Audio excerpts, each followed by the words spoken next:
मेरे दोस्तों, इंसान को अल्लाह तबारक व तआला ने कुछ चीज़ों की फितरत अता की है। वो कहीं अपने आप को तकलीफ़ में महसूस करता है तो कहीं अपने आप को आसानी में महसूस करता है। बड़ा पढ़ा लिखा, समझदार, मालदार, वज़ादार आदमी होना, लेकिन उसके कपड़े मैले कुचैले हों तो ना वो कहीं जाने में आसानी महसूस करता है और ना किसी को घर बुलाने में आसानी महसूस करता है।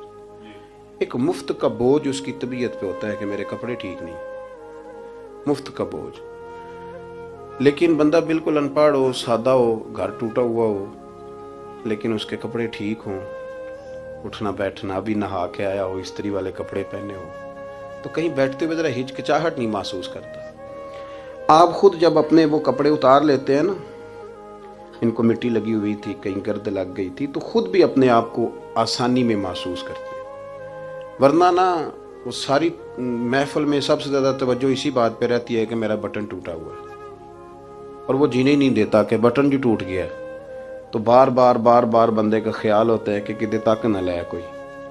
ये नफसियाती मसला है, इसको समझें। इंसान फितरत के हाथों बाज़-औक़ात मजबूर होता है। जिस तरह इंसान का ज़ाहिरी हुलिया ठीक ना हो तो पूरे सुकून में नहीं होता, इसी तरह अगर बातिन पे कोई बोझ हो ना,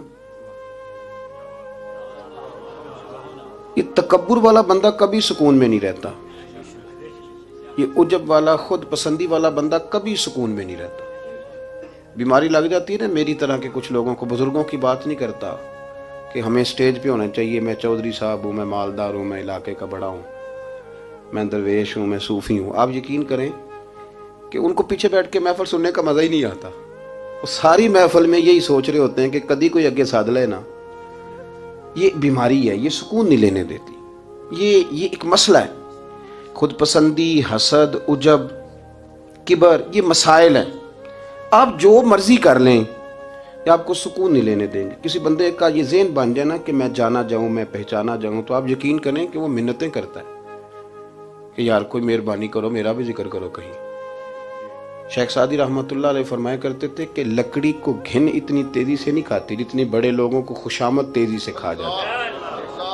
इनका बस नहीं चलता, वरना दो बंदे रख लें 8-8 घंटे की ड्यूटी पे कि मेरी तारीफें किया करो, बस नहीं चलता। ये बातन के जो मैल कुचैल है ना, मेरे रसूल करीम का कमाल ये है कि हुजूर ने नजर करम से सारे ही दूर फरमा दिए।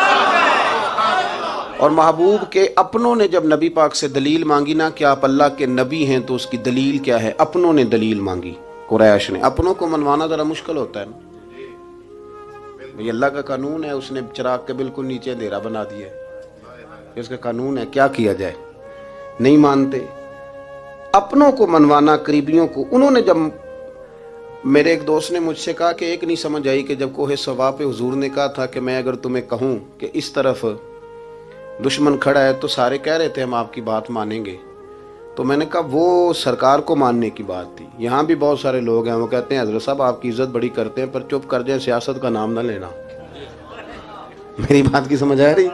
आपकी इज्जत बड़ी करते हैं पर चुप कर जाए। आपने ये नहीं कहना कि सूद ना खाओ, बिल्कुल आपने ये नहीं कहना कि चौधरी साहब के बच्चे की शादी पे बैंड बाजा नहीं होना, क्योंकि हम तो इज्जत करते हैं। इज्जत करना और होता है और बात मानना, इनमें फ़र्क होता है ना जी। कुछ लोग हया करते हैं पर बात, लेकिन ज़्यादा खुशी उसी की होती है जो हया भी करे और बात भी माने। तो अपनों ने जब दलील मांगी ना कि आप अल्लाह के रसूल हैं, तो उसकी दलील क्या है? तो अल्लाह करीम ने फरमाया, महबूब इनसे फरमाइए, फ़क़द लबिस्तु फ़ीकुम उमरम मिन क़ब्लिही, वो बाहर से तो नहीं ना आया, मैंने तुम्हारे दरमियान उम्र का हिस्सा गुजारा है। अफ़ला ताक़िलून, क्या तुम्हें अकल नहीं? मेरी तरह का कोई सच्चा है तो दिखाओ, कोई सादिक और अमीन है तो दिखाओ। तुम्हारे बीच नबी करीम का ना उठना बैठना, चलना फिरना, ये इस तरह का था कि कोई चीज़ किसी पर बोझ नहीं बनती थी, बल्कि जो देखता जाता था मदीने वाले का गुलाम बनता जाता था। हम ना, आप यकीन करें कि अगर निकल आए ना, आ जाए सादगी पे, सादी ज़िंदगी बड़ी आसान होती है, बड़ी आसान। ये जो बच्चे 4,500 रुपया लगा के बाल खड़े कराते हैं ना सर पे, ये फिर परेशान भी रहते हैं कि इतने पैसे लगा दिए, देखा किसी ने भी नहीं। और जो बुजुर्ग अभी आया ना, उसने घास काटी है, भैंसों को चारा डाला है, कपड़े बस उसने जल्दी से पहन लिए, सही स्त्री, उसको कोई फिक्र नहीं, को देखे तब भी ठीक है, ना देखे तब। नबी पाक सल्लल्लाहु अलैहि वसल्लम ने इंसान को कहा कि अंदर का बोझ उतार दे वरना तेरे लिए जीना मुश्किल हो जाएगा। ये उतार दे अंदर के सारे बोझ, ये झूठ का बोझ, ये अदावत का बोझ, ये हसद का बोझ। आला हजरत बरेलवी रहमतुल्लाह अलैह मलफूजात शरीफ में फरमाते हैं कि हसद करने वाला सामने वाले बंदे पे एतराज नहीं करता, बल्कि हसद करने वाला अल्लाह की तकसीम पे एतराज करता है। वो कहते हैं उसे को दिया है, मुझे देना चाहिए था। बहस करते हैं लोग, अपने घर बैठ के दलाइल जमा करते हैं कभी किसी शख्स के बारे में। आप जरा कुरान मजीद पढ़ें और मेरे रसूल करीम सल्लल्लाहु अलैहि वसल्लम की अहादीस का मुताला करें। कुरान तो हजरत मूसा की शान भी बयान करता है, हजरत यूसुफ के तज़किरे नहीं बयान करता कुरान। जनाब ईसा रूहुल्लाह की अजमत कुरान बयान नहीं करता। आला हजरत बरेलवी रहमतुल्लाह अलैह के सामने किसी ने शेर पढ़ा कि शान यूसुफ जो दबी तो वो भी इसी दर पे दबी, तो आला हजरत फरमाने लगे तुम्हें गलती लग गई है, मेरे नबी किसी को दबाने नहीं आए। तो बंदे बड़े हजरत होते हैं ना जी, एतराज तो पड़ा है अभी बांटते पे है। तो कहने लगा जी शेर पे एतराज करना आसान है पर शेर कहना मुश्किल है। तो फरमाने लगे चलो कह भी देते हैं। उसने कहा दी अब कहिए। तो फरमाने लगे शेर यूं कहो कि शान यूसुफ जो बड़ी वो भी इसी दर से बड़ी। शान यूसुफ जो बड़ी तो वो भी इसी। इज्जत देने से आप कोई कमजोर हो जाएंगे, कोई नुकसान हो जाएगा किसी को इज्जत देने से, क्या फर्क पड़ता है। लेकिन आप यकीन करें कि वो इतनी मुसीबत बनी है इज्जत लेने की, प्रोटोकॉल लेने की, अपना आप मनवाने की, इतनी ज्यादा। बल्कि वो लोग जिनको बिल्कुल इस चक्कर में नहीं पड़ना चाहिए था, दरवेश लोग, वजीरों का भी इस्तकबाल हो रहा होता है और पीरों का भी इस्तकबाल हो रहा होता। कोई वजीर चढ़ जाए रोड पे तो रास्ता गरीब आदमी को फिर भी नहीं मिलता, तो कोई तगड़ा पीर चढ़ जाए तो फिर भी नहीं रास्ता मिलता। हालांकि ये दरवेश हैं, ये फकीर हैं, ये फकर का दर्स देते हैं, लेकिन चाव ही बड़ा है। मेरे रसूल करीम सल्लल्लाहु अलैहि वसल्लम ने सादा और समझ वाला और ऐन तबीयत के मुताबिक, जिसमें किसी बंदे को कोई मुश्किल ना हो। पता है मेरे महबूब का कमाल ये था कि नबी करीम तक रसाई बड़ी आसान थी। हर बंदा बड़ी आसानी से पहुंच जाता, बड़ी आसानी से। बुखारी में भी हदीस है, लेकिन कादी एजाज रहमतुल्लाह तआला अलैह ने बड़े प्यार से लिखी है और अनोखा रंग उनकी तहरीर में अच्छा लगता है। हजरत अनस बिन मालिक रदी अल्लाह तआला अन्हु फरमाते हैं कि मुल्क के शाम का एक शख्स हुजूर की बारगाह में हाजिर हुआ अपने बादशाह का कोई पैगाम लेके। गरीब आदमी ना वैसे ही तबन ही थोड़ा सा मायूस होता है, डर रहा होता है, वो सहमा हुआ होता है। लेकिन हालात के सहमे हुए लोगों को बता दो, हालात बदल जाते हैं, एक जैसे नहीं रहते। लेकिन ये बेचारे सहमे, ये हर जगह डर रहे होते हैं। ये आस्थानों पे भी डर के पीछे बैठे हुए होते हैं। आस्थानों पे भी प्रोटोकॉल मिल रहा होता है जिसकी जेब तगड़ी होती है, तो डरते हैं ये लोग और इन पे प्रेशर बढ़ा दिया जाता है। कुछ ऐसे काम किए जाते हैं जिनसे इनकी दिलों पर बोझ भी रहता है कि नहीं नहीं यहाँ बात कोई नहीं करनी। हजरत अनस बिन मालिक रदी अल्लाह तआला अन्हु फरमाते हैं जब वो आया ना नबी करीम की बारगाह में तो वो कांपने लगा। कोई बात भी नहीं हुई, कोई ऐसा मसला भी नहीं हुआ, लेकिन वो कांपने लगा और थर थर कांपने लगा। तो अल्लाह के रसूल सल्लल्लाहु अलैहि वसल्लम ने उसे फरमाया कि क्यों डरते हो, क्या बात है। कहने लगा मैं मदीने की जो रियासत है उसके सरबराह के पास आया। गरीब आदमी हूँ, डर लगता है कोई ऐसी बात ना हो जाए कि आप नाराज हो जाए। तो उन्होंने तो देखा था ना उन लोगों को कि जो जानवर को मालिक की मर्जी के बगैर छांव में बांध देते थे तो मार पड़ती थी। इतना सियाना हो गया तो मर्जी करेगा, मुझे डर लग रहा है। हजरत अनस बिन मालिक कहते हैं बात कहाँ की थी, चली कहाँ गई। उसने क्या कहा और फिर जवाब में मेरे महबूब ने क्या फरमाया। आप जरा बात का लेवल देखें और हुजूर की गुफ्तगू का स्टेटस देखें।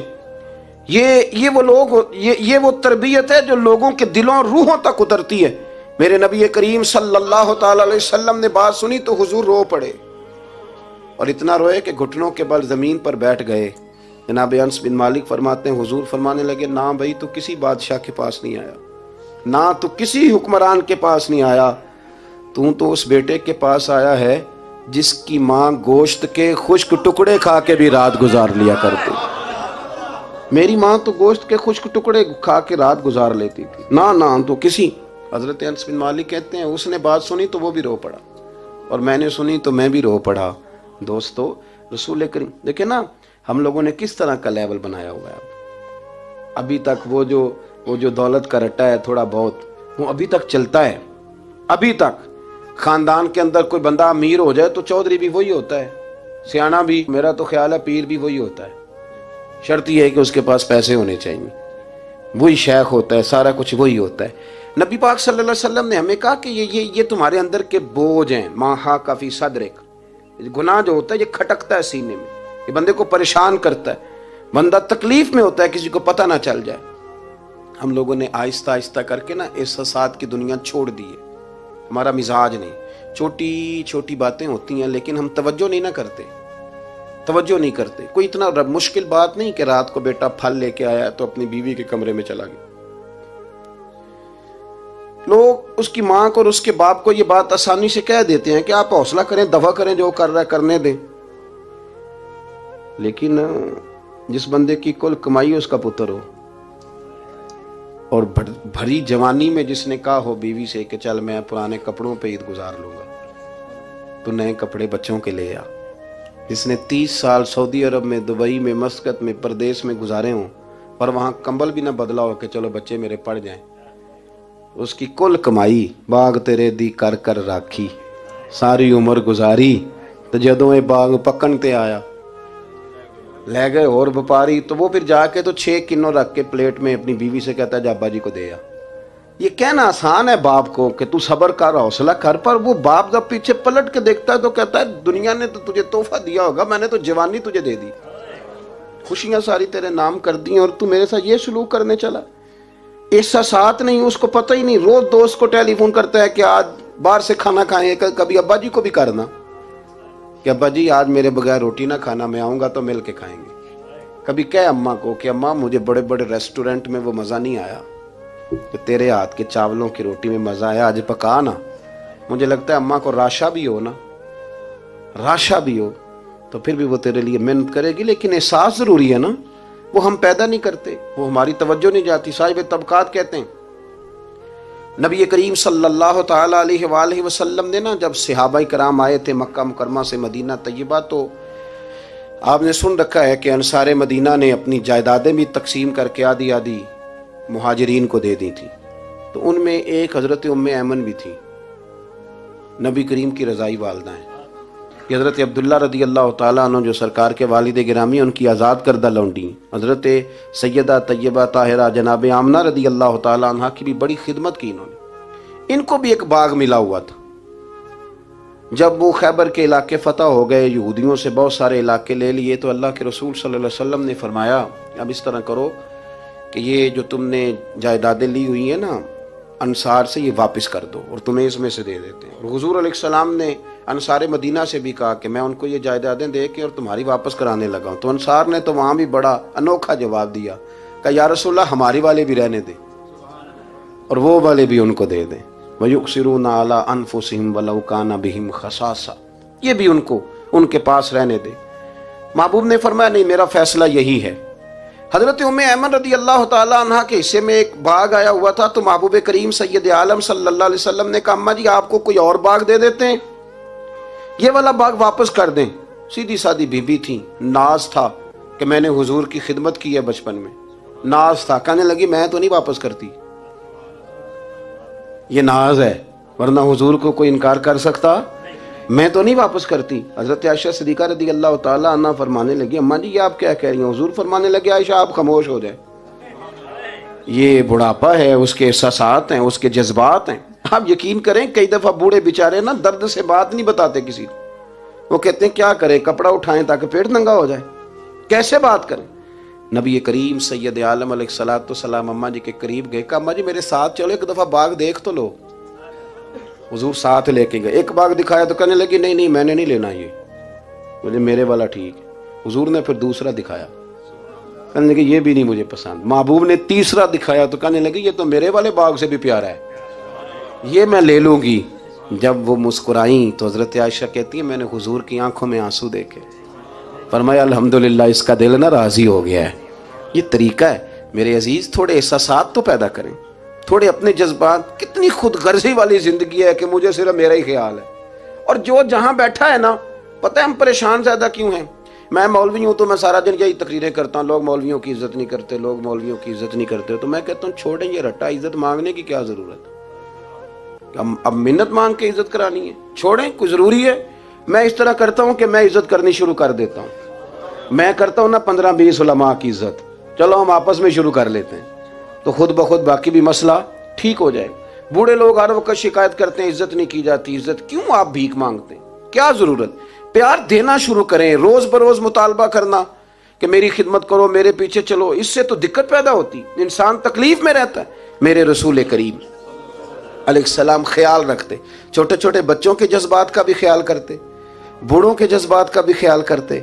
नबी करीम सल्लल्लाहु अलैहि वसल्लम हर शख्स के बारे में ऐसा नजरिया रखते कि जिससे कौम को सुकून होता, दिलों के अंदर इत्मीनान पैदा होता।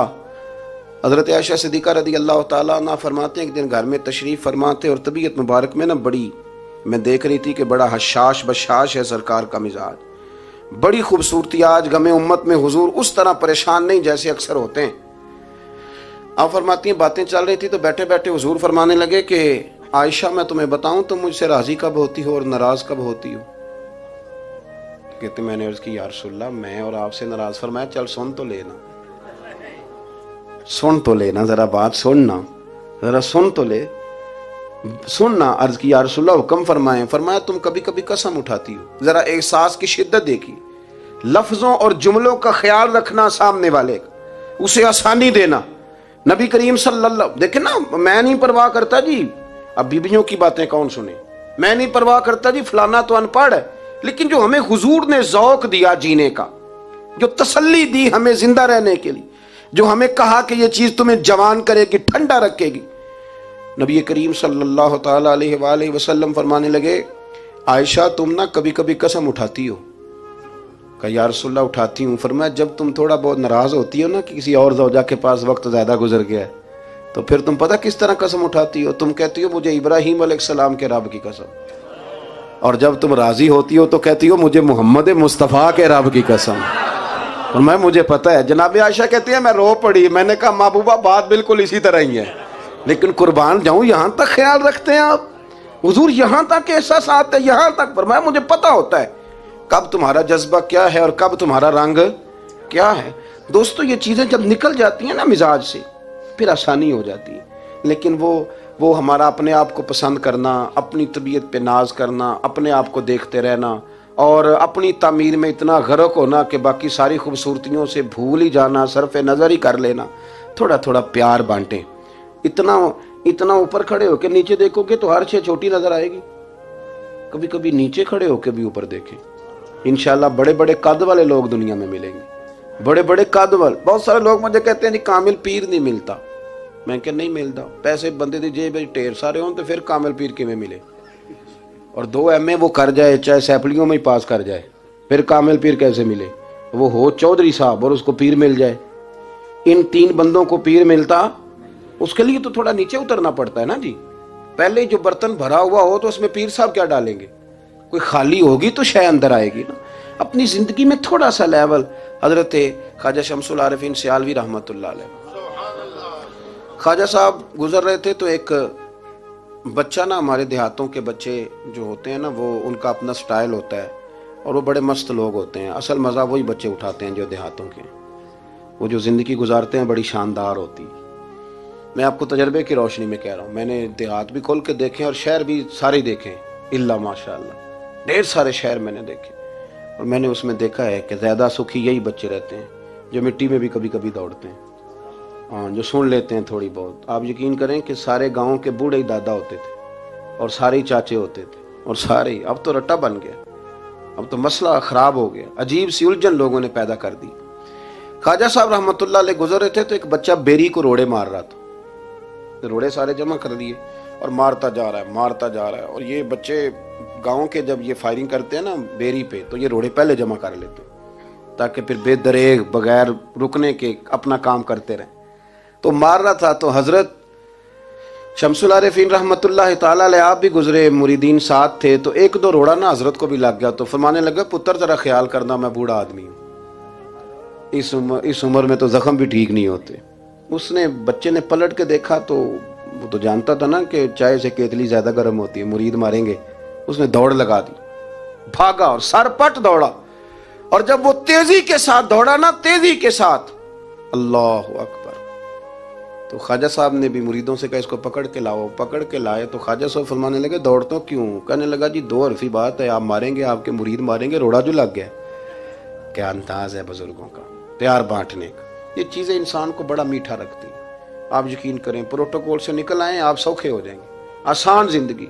ख्वाजा साहब रहमतुल्लाह तआला अलैह फरमाने लगे वैसे तू कर क्या रहा था? कहने लगा मैं रोड़े मार रहा था बेरी को। तो फरमाया बेरी तुझे जवाब में क्या देती है? कहने लगा जी वो तो फल देती है। तो आप फरमाने लगे तू शमसुल आरिफीन को बेरी से भी क्या गुजरा समझता है? आप उतर मेरे सीने से लग, और जो फल मैं तुझे दूंगा ना पहले कभी ना किसी ने दिया होगा। थोड़ा लेवल तो नहीं देखे ना। हमारे बच्चे बड़ी आसानी से कह देते हैं मेरे गांव के लोग जाहिल हैं जी सारे।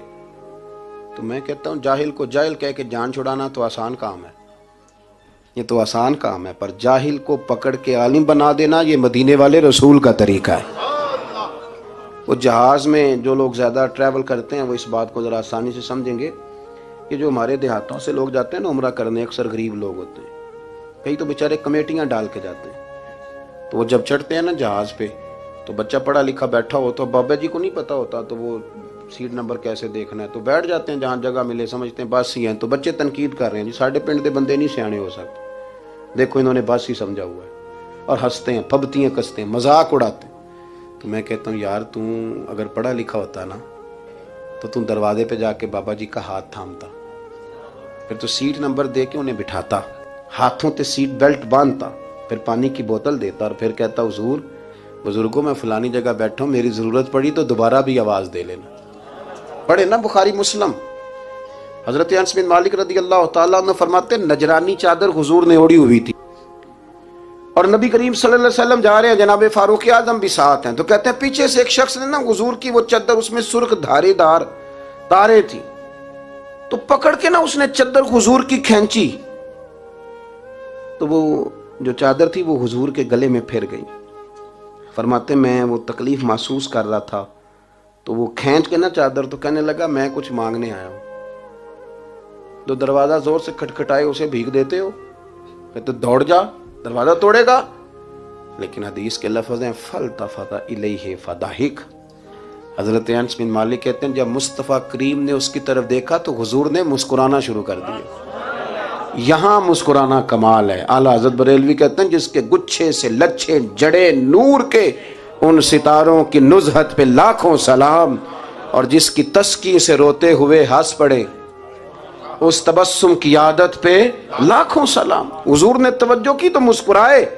फरमाया क्या लेने आया हो? कहने लगा भिखारी हूं, कुछ लेने आया हूं। चादरें खींच के मांग रहा है। तो नबी करीम अलैहिस्सलाम ने दिया कितना?